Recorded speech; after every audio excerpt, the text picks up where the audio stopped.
Nós vamos ler o texto da palavra do Senhor em Atos capítulo 6.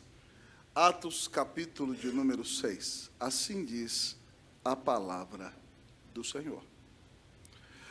Ora, naqueles dias, multiplicando-se o número dos discípulos, houve murmuração dos helenistas contra os hebreus, porque as viúvas deles estavam sendo esquecidas na distribuição diária. Então os 12 convocaram a comunidade dos discípulos e disseram: não é razoável que nós abandonemos a palavra de Deus para servir às mesas. Mas, irmãos, escolhei dentre vós 7 homens de boa reputação, cheios do Espírito e de sabedoria, aos quais encarregaremos deste serviço, e quanto a nós, nos consagraremos à oração e ao ministério da palavra. O parecer agradou toda a comunidade, e elegeram Estevão, homem cheio de fé e do Espírito Santo, Filipe, Prócoro, Nicanor, Timão, Pármenas e Nicolau, prosélito de Antioquia. Apresentaram-nos perante os apóstolos, e estes, orando, lhes impuseram as mãos. Toda a igreja comigo, versículo 7. Crescia a palavra de Deus, e em Jerusalém se multiplicava o número dos discípulos, e também muitíssimos sacerdotes obedeciam à fé. Pai, fala ao nosso coração, Pai, glorifica o nome de Jesus. Pai, ser propício a mim, pecador. Pai, eu não tenho justiça própria nenhuma. Pai, a tua palavra diz, Senhor, se tu observares iniquidade, Senhor, quem, Senhor, subsistirá? Se o Senhor for olhar os nossos pecados, nenhum de nós fica de pé, Deus. Mas a tua palavra diz que contigo está o perdão, para que te temam. O Senhor diz que se confessarmos os nossos pecados, o Senhor é fiel e justo para nos perdoar os pecados e nos purificar de toda injustiça. Então, Deus, sê propício a nós, pecadores, nesta noite. Ó Deus, que o Senhor nos purifique de todos os pecados, que nada faça separação entre o Senhor, nosso Deus, e nós, e que, como fomos visitados por tua graça no culto de ontem à noite e no culto de hoje de manhã, eu quero clamar ao Senhor que abra os céus e desça da mesma forma aqui. E, ó Deus, que nós sejamos visitados, Deus, ó Pai, pelo poder do Teu Espírito Santo, enquanto ouvimos a exposição da palavra. Essa é a nossa oração, em nome de Jesus. Amém. A igreja pode sentar-se.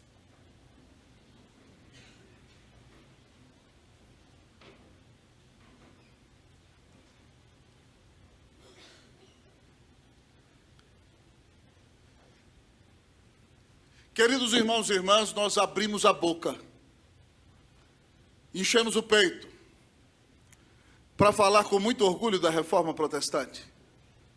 Porque depois deste avivamento de Atos dos Apóstolos, sem sombra de dúvidas, o maior avivamento da história da igreja foi a Reforma Protestante. E nós louvamos a Deus que levantou homens que pregaram com fidelidade a sua palavra, e foram instrumentos para trazer a igreja de volta para a presença do Senhor. Mas nós lembramos somente daquela parte da reforma que é mais cara para nós. Mas nós não podemos esquecer, queridos irmãos e irmãs, que a reforma custou preço de sangue. Ah, queridos amigos e irmãos, Lutero foi perseguido pela igreja romana. Calvino teve que sair de Paris fugido, querido amigo e irmão, depois de ter feito um discurso para Nicolas Cop, que ele proferiu no início dos trabalhos letivos da Sorbonne, um discurso protestante numa universidade católica. E, amados irmãos, qual não é a dor que ainda atravessa o nosso peito, quando nós pensamos na noite de São Bartolomeu, em que milhares de protestantes foram assassinados na França, porque criam no Senhor Jesus. Isso aconteceu, queridos amigos e irmãos, em todos os países de fé reformada. Na Inglaterra, depois que morre o piedoso Eduardo VI, rei, menino que amava o Senhor Jesus, sua irmã Maria Sanguinária assume o trono, e a primeira coisa que ela faz é matar milhares de protestantes, amados amigos e irmãos. A reforma, amados irmãos, foi um rio de sangue, de pessoas que amaram tanto a Jesus, que estavam dispostas a dar a sua própria vida. Isso, amados irmãos, nos faz entender que quando a igreja cresce, ela vai ser perseguida. Que quando a igreja cresce, ela vai passar por grandes batalhas espirituais. Que quando a igreja cresce, ela enfrentará momentos de lutas. E essa é a realidade do nosso texto. Atos dos Apóstolos, irmãos, é um registro histórico do maior avivamento da história da igreja. E você lê os primeiros capítulos de Atos, você fica maravilhado. Mesmo sendo perseguidos, os discípulos são intrépidos e pregam a palavra de Deus com unção e poder. E vão conquistando Jerusalém para o Senhor Jesus. Mas você vê em Atos 5 que alguém, querido amigo e irmão, por inveja, vende uma fazenda, dá metade do valor do dinheiro, mente dizendo que está dando tudo, e Pedro é obrigado a repreender, e o Espírito Santo mata a pessoa na hora, amado irmão. Porque não deram oferta de todo o coração, deram oferta para aparecer. A igreja então já começa a enfrentar lutas, batalhas espirituais, Satanás tentando tomar o coração das pessoas para tirar a paz da igreja e trazer angústia no meio do povo de Deus. E a igreja continua crescendo. E agora, depois daquele problema com Ananias e Safira que morreram, queridos irmãos e irmãs, nós encontramos outro problema acontecendo no meio da igreja. Mas esse problema, amado irmão, se torna uma grande bênção, porque como resposta a esse problema, o Senhor Deus trouxe à existência o ofício dos diáconos. E ao olhar para esse texto, no qual o Senhor institui na igreja o ofício dos diáconos, nós vemos aqui nessa noite os desafios do crescimento da igreja. Nossa igreja é uma igreja que está crescendo. Há 2 domingos atrás, sem ordenação, sem nada especial, para a glória de Deus, neste culto nós tínhamos 110 pessoas. Há poucos anos atrás, algumas vezes no culto da Unida à Noite, nós tínhamos 10, 15. Deus tem abençoado a nossa igreja. E nós damos toda a honra e glória ao Senhor Jesus. Mas você acha que quando a igreja cresce, Satanás vai ficar de braço cruzado? Você acha que ele não vai tentar soprar as coisas nas cabeças das pessoas? Você não acha que não pensa que ele vai tentar gerar angústia, tentar incitar as pessoas aos seus mais terríveis pecados, para trazer tristeza para a igreja que custou o sangue de Cristo Jesus? Queridos irmãos, toda vez que a igreja cresce, ela enfrenta grande luta espiritual, e cada um de nós tem que vigiar o seu coração, para não dar lugar ao diabo, e não deixar que Satanás atue em sua vida. Ao olharmos para este texto da palavra, então, ele nos apresenta os desafios do crescimento da igreja. O primeiro desafio do crescimento da igreja que o texto nos apresenta é o desafio da adequação. Primeiro desafio do crescimento da igreja, para quem está anotando, o primeiro ponto é o desafio da adequação. Versículo de número 1, vamos ler todos, que diz? Ora, todos comigo, vamos lá? Ora, naqueles dias, multiplicando-se o número dos discípulos, houve murmuração dos helenistas contra os hebreus, porque as viúvas deles estavam sendo esquecidas na distribuição diária. A igreja cresceu, irmãos. E uma característica de uma igreja viva do Senhor Jesus é o amor. E a igreja do Senhor Jesus, quando é cheia do amor de Deus, ela cuida dos seus necessitados. E aconteceu que a igreja que o Senhor Jesus deixou com 120, depois cresceu ao número de 3 mil, depois de 5 mil e muitos mil mais. E acontecia que os apóstolos naqueles dias, eu vou contextualizar o máximo para você entender, tá bom? Os apóstolos mesmo, que eram os pregadores, distribuíam a cesta básica para as viúvas carentes da igreja. Mas multiplicou muito o número das viúvas. A igreja nesse momento é composta somente de judeus. Então existem aqueles judeus helenistas, aqueles judeus que nasceram no mundo greco-romano, querido amigo e irmão, e vieram para Jerusalém. E existiam aqueles judeu raiz, judeu de Israel, que nasceu ali, foi criado ali. E aconteceu, querido amigo e irmão, que os apóstolos estavam distribuindo a cesta básica na maior da boa vontade, mas algo aconteceu que as viúvas dos judeus gregos, dos judeus helenistas, ficaram sem receber em algum momento a cesta básica. E elas então reclamaram. Elas falaram: por que estão priorizando as viúvas dos judeus que nasceram aqui em Israel? Nós somos menos judias e menos povo de Deus porque nós nascemos fora de Jerusalém? Houve um problema. As viúvas dos helenistas reclamaram contra os hebreus porque elas foram esquecidas na distribuição diária. Quando a igreja cresce, ela tem o desafio da adequação. É muito fácil quando você está numa igreja antiga e as coisas sempre foram de um jeito.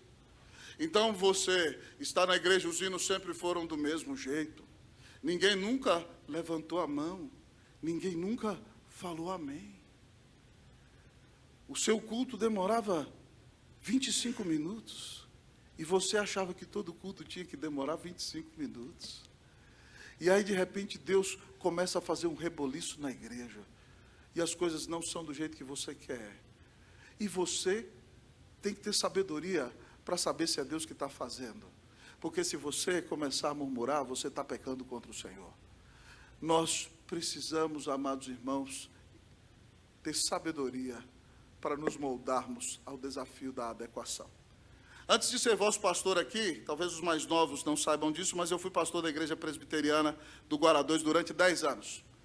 E Deus nos deu, amados irmãos, um tempo de refrigério naquela igreja. Quando nós chegamos ali, no final de 2007, havia 80 pessoas frequentando a igreja. Para honra e glória, somente para honra e glória do Senhor Jesus, 10 anos depois, quando nós viemos para cá, ela tinha 735 membros adultos. Glória a Deus. Mas foi difícil, irmãzinha querida. Quando nós chegamos ali, lançamos a visão para o conselho que tínhamos que derrubar o templo. Alguns, meu avô construiu esse templo. Não era um templo tão lindo como o da Unida, né? Mas meu avô colocou o alicerce. Meu pai carregou os tijolos. Reverendo, como é que o senhor faz isso? Irmãos, oramos, entendemos, o conselho entendeu a visão, jogamos o templo no chão. Nós tínhamos recebido o alvará de demolição na administração do Guará, e quem dava o alvará diz, olha, eu estou dando de demolição, na sexta-feira, na segunda-feira eu dou de construção. Mas aquela pessoa que era da nova era nos enganou. E ela segurou o nosso alvará de construção durante 11 meses. E nós tínhamos que reunir no salãozinho da igreja. E todo mundo, reverendo, o senhor jogou a nossa igreja no chão, e agora nós não temos igreja, o senhor tem que se virar, pastor. Eu falei, gente, vamos falar com quem manda. E nós oramos 11 meses. Para a glória de Deus, naquela época, estou falando com vocês de 2010, 2009, 2010, nós tínhamos 200 mil no caixa para construir. 11 meses a mulher ficou ali nos torturando, mas foi Deus, porque depois de 11 meses nós tínhamos 800 mil no caixa. E quando, movida por Deus, ela deu o alvará de construção, nós saímos do teto e chegamos à construção de um templo de 800 membros, 700 membros, para entrar já no acabamento, para a glória de Deus. Quando aquele templo terminou, irmão, com uma parede acústica revestida, uma empresa um engenheiro preparado na Alemanha fez o painel da acústica para nós, o presbítero Cleverson esteve ali. Bancos confortáveis, ar-condicionado. Quando todo mundo entrou, todos choraram. E aqueles que reclamaram que seu pai tinha construído o templo antigo, diziam, que bênção, pastor, que coisa boa, que coisa maravilhosa, que bom que Deus deu essa visão para o senhor lutou por isso, hoje nós somos todos abençoados. Valeu a pena levar as pauladas, irmão, porque depois todo mundo agradeceu, todo mundo foi abençoado. Quando uma igreja cresce, ela precisa se adequar. Nós tivemos uma luta, a Cracolândia na porta da nossa igreja. Graças a Deus voltamos de manhã para o nosso templo, mas hoje estamos num lugar onde é mais fácil você chegar e mais pessoas têm adorado aqui. Louvado seja o nome do Senhor. No dia em que Deus ordenou os diáconos, no primeiro dia em que Deus consagrou seus diáconos, nós aprendemos que a igreja que cresce precisa aprender a se adequar a uma nova realidade. Que Deus nos dê vitória no desafio da adequação. Amém, meus irmãos? Que Deus abra a nossa visão e que nós priorizemos a prioridade de Deus, que é a salvação dos eleitos. Que nós facilitemos com todos os meios possíveis para alcançar mais gente nessa cidade, para a honra e para a glória do nome de Jesus. Mas depois do desafio da adequação, a palavra de Deus nos apresenta um outro desafio do crescimento da igreja. E o segundo desafio é o desafio da prioridade. O segundo desafio é o desafio da prioridade. Versículo 2 diz assim: então os 12 convocaram a comunidade dos discípulos e disseram: não é razoável que nós abandonemos a palavra de Deus para servir às mesas. Vocês comigo 4. E quanto a nós, todos comigo 4, vamos? E quanto a nós, nos consagraremos à oração e ao ministério da palavra. Os apóstolos perceberam que há coisas boas que podem ser feitas, mas se elas não são a prioridade, elas não devem ser feitas. Eles foram chamados por Jesus para pregar a palavra e para instruir a igreja, mas por causa do urgente, por causa das viúvas que precisavam ser atendidas, eles abandonaram o chamado deles e começaram a distribuir a cesta básica. Então, quando aquelas mulheres começaram a reclamar, e os filhos dela, eles entenderam: peraí, está tudo errado. Nós estamos deixando de cumprir a nossa missão. Eles dizem no versículo 2, convocaram a igreja e falaram assim: irmãos, não está certo que nós paremos de pregar, os pastores, de ensinar a igreja para distribuir a cesta básica, para servir a mesa.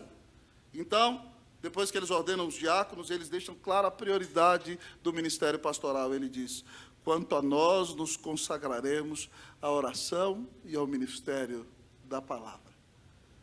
Veja bem que eles colocam a oração em primeiro lugar, porque nenhum pregador pode ter a coragem de ousar comparecer de pé diante do povo de Deus, se ele não é alguém que dobra os seus joelhos na presença do Senhor em oração.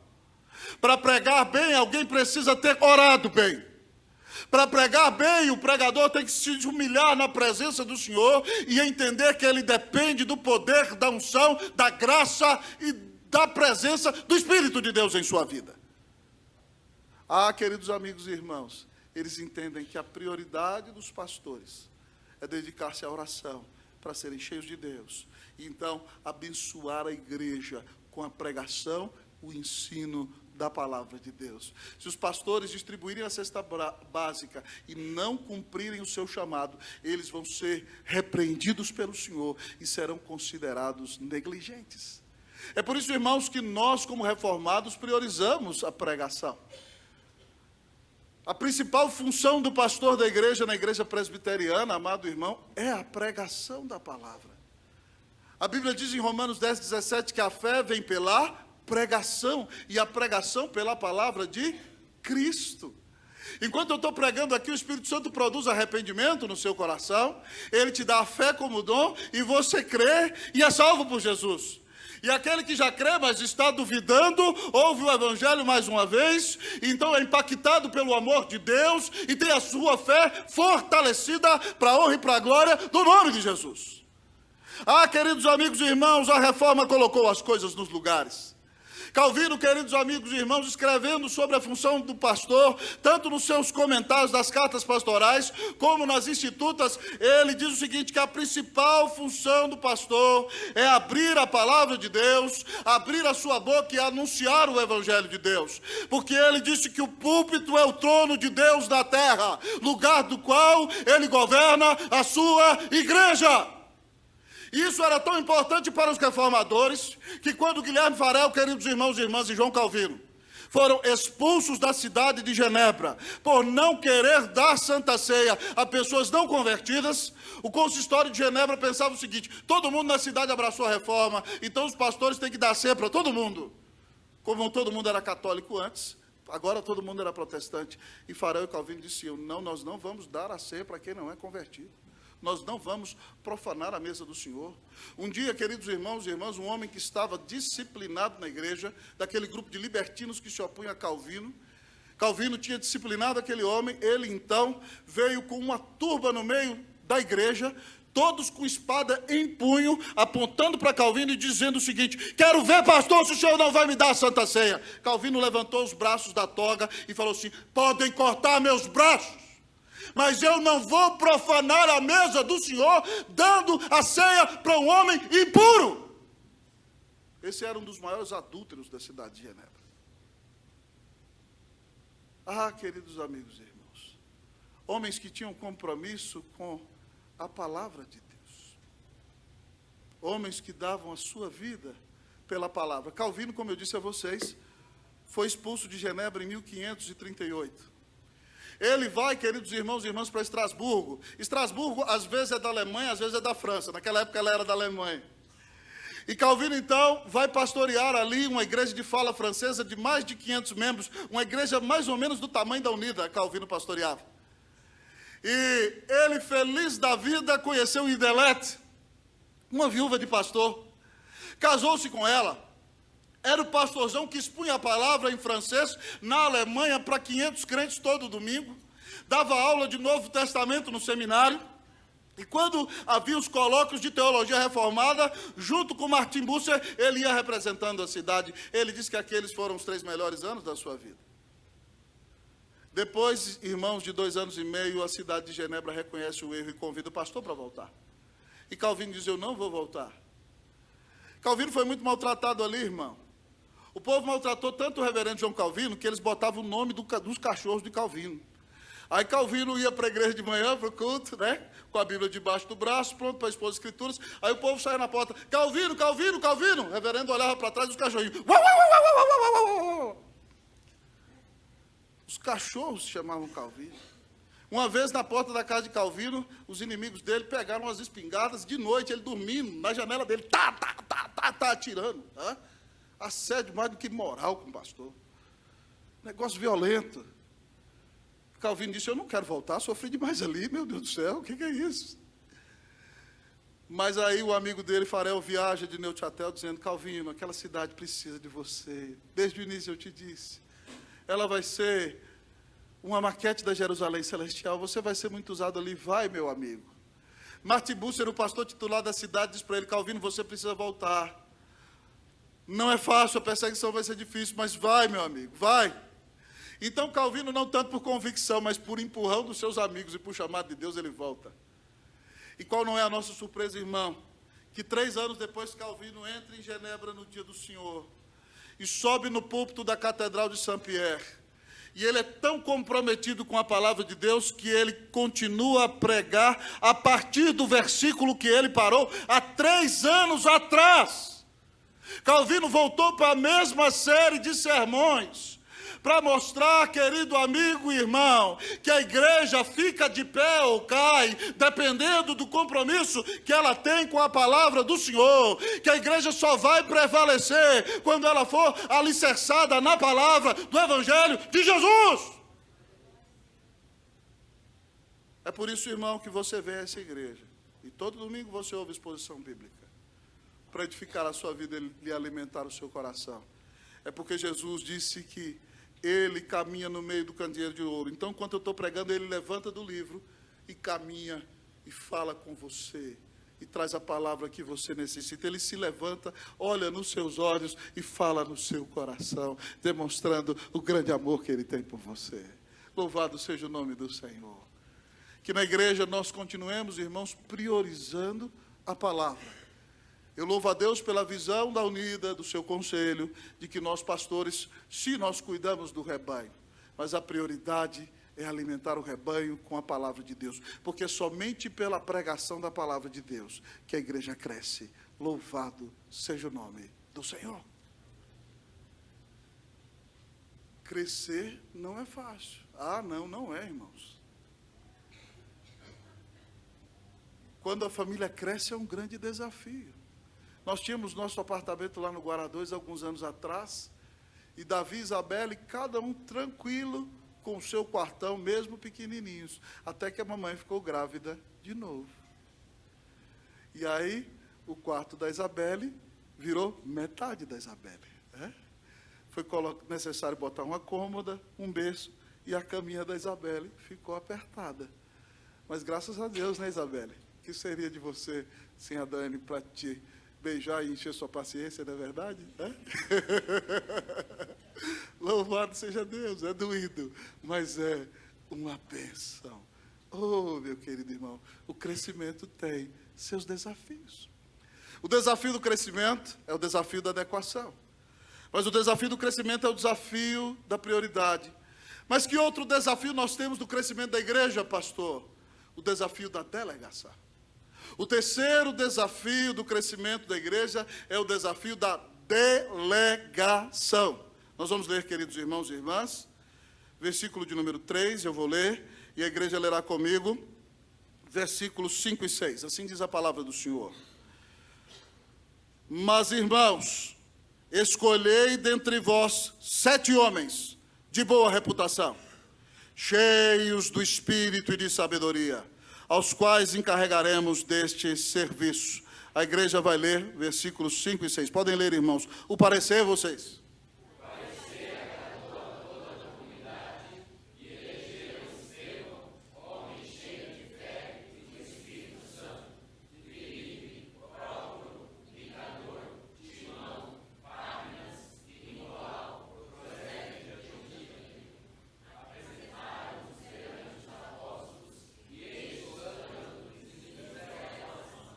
O terceiro desafio do crescimento da igreja é o desafio da delegação. Nós não podemos, irmãos, centralizar. Pessoas têm me dito que há pastores que são tão ciumentos e tão invejosos dos seus púlpitos que nunca convidam nem um pregador de fora para pregar na igreja. Isso é absurdo. Ainda que o púlpito da igreja seja a responsabilidade do pastor titular, diz a nossa Constituição, é sempre bom ter outros irmãos também pregando a palavra em nossa igreja, para a edificação do rebanho. E os apóstolos entenderam que eles não poderiam concentrar todas as coisas. Eles então dividem o trabalho.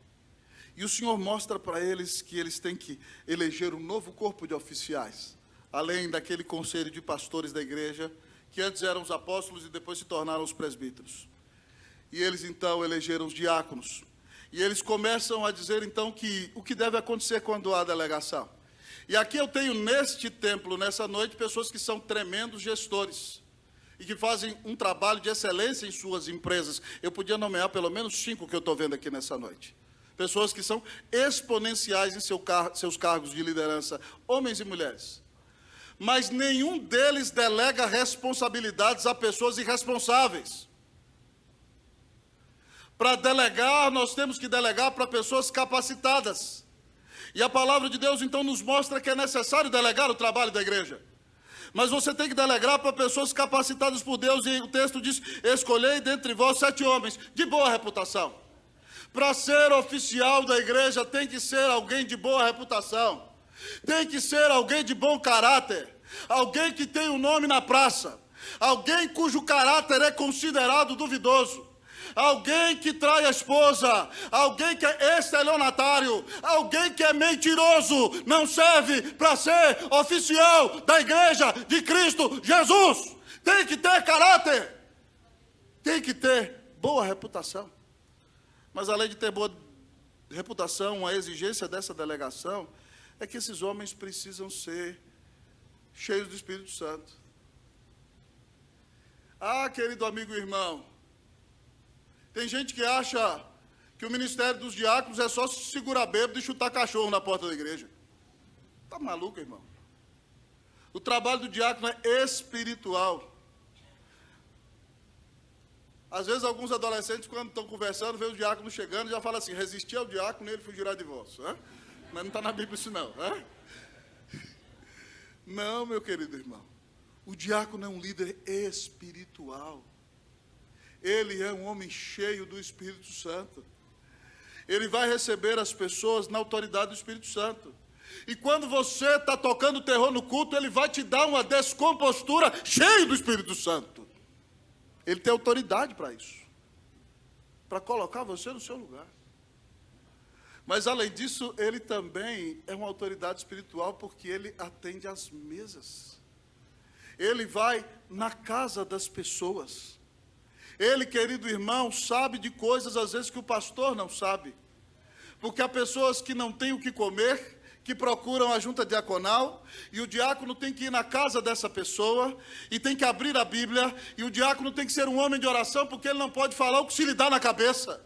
Ele tem que se preparar para aquela visita, e ele diz, meu Deus, eu não sei o que eu vou encontrar lá. Ele pode encontrar a casa de uma família que está brigando, de um homem que agride a mulher, uma situação difícil, e ele tem que ir no poder do Espírito Santo. O diácono tem que ser um homem cheio da presença de Deus.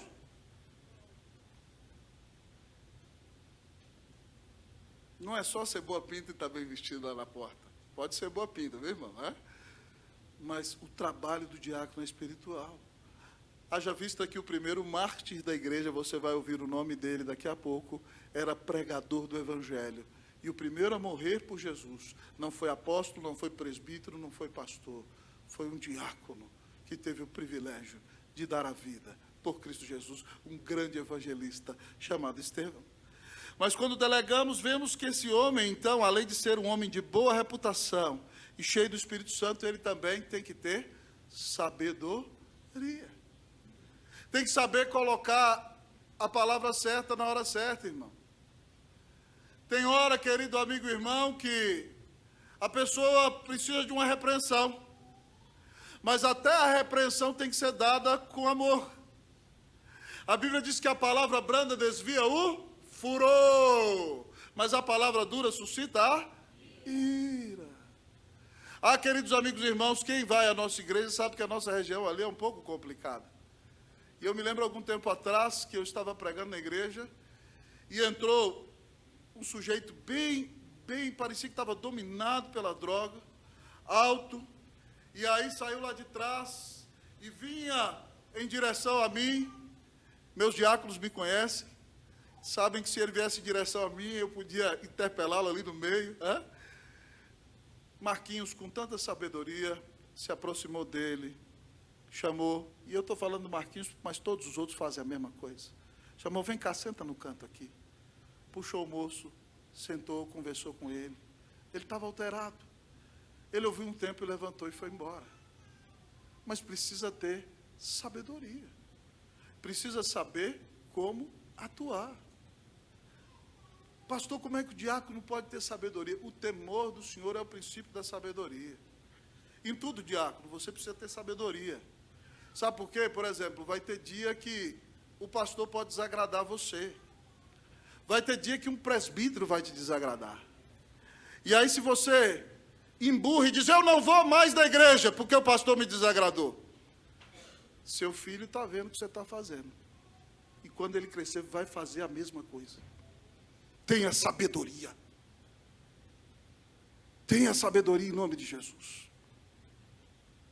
Às vezes, irmãos, a gente precisa engolir seco e aceitar a humilhação para dar bom testemunho para a nossa família e para ensinar para eles que Jesus é a prioridade da nossa casa e que, independentemente de homens, nós vamos continuar servindo ao Senhor. Prove para a glória do nome de Jesus. O diácono tenha sabedoria.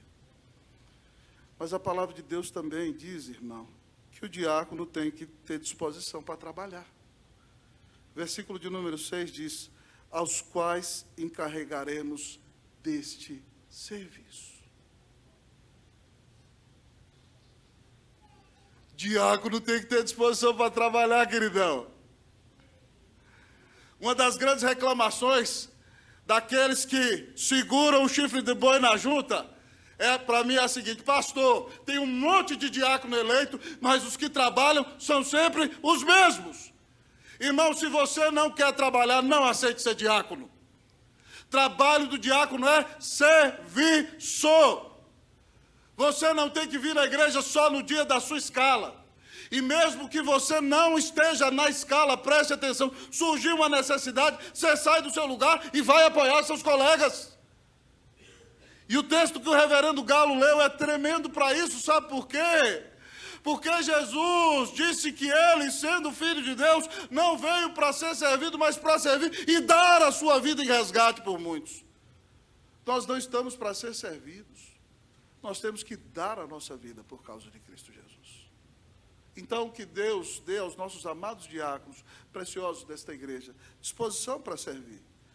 Mas o texto diz, queridos irmãos, depois disso, que a igreja, ao ouvir essas instruções, o parecer agradou a toda a comunidade. Aí eles fizeram assembleia. E aí foram eleger os irmãos. E aí o texto diz que elegeram Estevão, homem cheio de fé, e do Espírito Santo, Filipe, Prócoro, Nicanor, Timão, Pármenas, Nicolau. Pasme comigo o negócio, eles são judeus. Mas quantos deles aqui têm nomes de judeus do Antigo Testamento? Olha a sabedoria da igreja.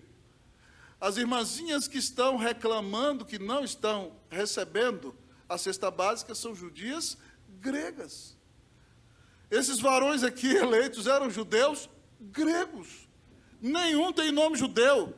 Estevão, certo? Diz o texto aqui. Depois o texto fala de Filipe, Prócoro, Nicanor, Timão, Pármenas, Nicolau. Nicolau significa vencedor. Prosélito criado em Antioquia. Irmão, o texto fala de Estevão, que dentre eles se destacava por ser homem cheio de fé e do Espírito Santo.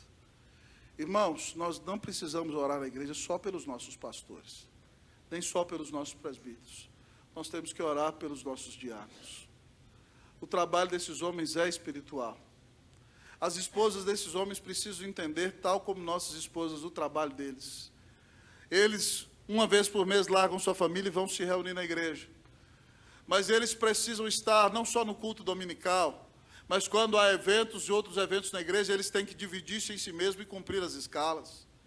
Eles recolhem as ofertas da igreja, eles cuidam dos necessitados, eles são homens que têm que se parecer com Jesus e têm que servir. Queridos irmãos e irmãs, oremos por estes homens, para que eles sejam homens como Estevão, cheios de fé e do Espírito Santo. A igreja elegeu aqueles 7 varões. Então, os presbíteros, os apóstolos, marcaram o culto de ordenação como hoje. Apresentaram-nos perante os apóstolos e estes, orando, lhes impuseram as mãos. Daqui a pouco nós faremos isso. Que bênção maravilhosa, irmão, é o trabalho da delegação na igreja. Irmãos, eu agradeço a Deus porque na Unida nós delegamos trabalho. Há ministérios em que distintas pessoas trabalham com seus dons. Nós não queremos centralização, e até entre pastores é assim. O Conselho da Unida, entendendo que o chamado deste vosso pastor, primeiramente, é o púlpito, a pregação da palavra, a liderança, a visão do conselho da igreja e o pastoreio do rebanho, nos permitiu trazer pastores auxiliares. E como eu sou grato pela vida desses irmãos. Reverendo Camargo, como eu fico feliz, eu visito, mas geralmente as minhas visitas são para apagar fogo, né? Ou para receber quem está chegando.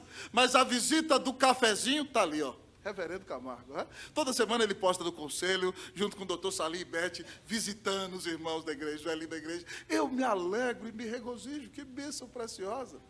Alguns anos atrás, precisávamos de um pastor que tivesse uma visão de música. Alguns dos líderes dos corais diziam: pastor, o senhor é uma bênção, mas às vezes o senhor não nos entende, porque o senhor não tem a visão da música. Eu falei: pois bem, nós vamos arrumar um pastor que entende de música para você. Doutor em música, o cara. Tá? Senta no piano e Deus nos enche do Espírito Santo quando ele toca. Depois, nós precisamos de um pastor de jovens, né? Tínhamos um seminarista, e aí nós não podíamos trazer qualquer pastor. Eu falei: não, nós temos que trazer um capelão do Mackenzie, né? Reverendo Alexandre, que é meu amigo desde 2014, e o reverendo Alexandre tem sido bênção no meio dos nossos jovens. Somos gratos ao Senhor pela vida dele. Mas aí, amados irmãos, Deus nos abençoou, chegou um amado que era meu amigo desde mais de 20 anos atrás, capelão da EB. Nós precisamos de alguém que nos ajude com o trabalho de rua. E Deus nos deu a bênção de enviar de volta o reverendo João ao seminário, prepará-lo. E que privilégio, irmãos, que igreja em São Paulo tem um pastor que faz o trabalho da rua. Fala se a Unida não é de luxo. Hein? Louvado seja Deus, hein? Que tira o povo da rua, que leva para casa de recuperação, que faz um trabalho abençoado. Deus é bom. Até no trabalho pastoral nós delegamos. Então, meu querido amigo e irmão, nós vamos delegar autoridade aos diáconos aqui, e função a eles. Que você aprenda com o sistema bíblico, e no ministério em que você trabalhar, não seja centralizador. Não pense que só você pode fazer as coisas. Mas delegue o trabalho, porque é assim que a igreja cresce. Quando todos trabalham, exercendo os seus dons, então a igreja avança para a honra e para a glória do nome de Jesus. Eu prometi aos meus presbíteros que não ia demorar muito, o sermão está ficando grande. Mas está chegando no final. Em último lugar, qual é o desafio do crescimento da igreja? O último desafio é o desafio da evangelização. O desafio da evangelização. Versículo de número 7. Leiamos todos juntos? Crescia a palavra de Deus, e em Jerusalém se multiplicava o número dos discípulos.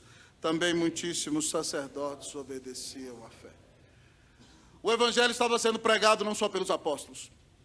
O povo pregava e Deus começou a converter 10, 20, 30, 40, 50, 100, 1000, 2000. A igreja chegou a milhares de pessoas. Deus estava usando a igreja para evangelização, irmãos. E aconteceu que o impacto foi tão grande que se multiplicou o número dos discípulos naquela cidade.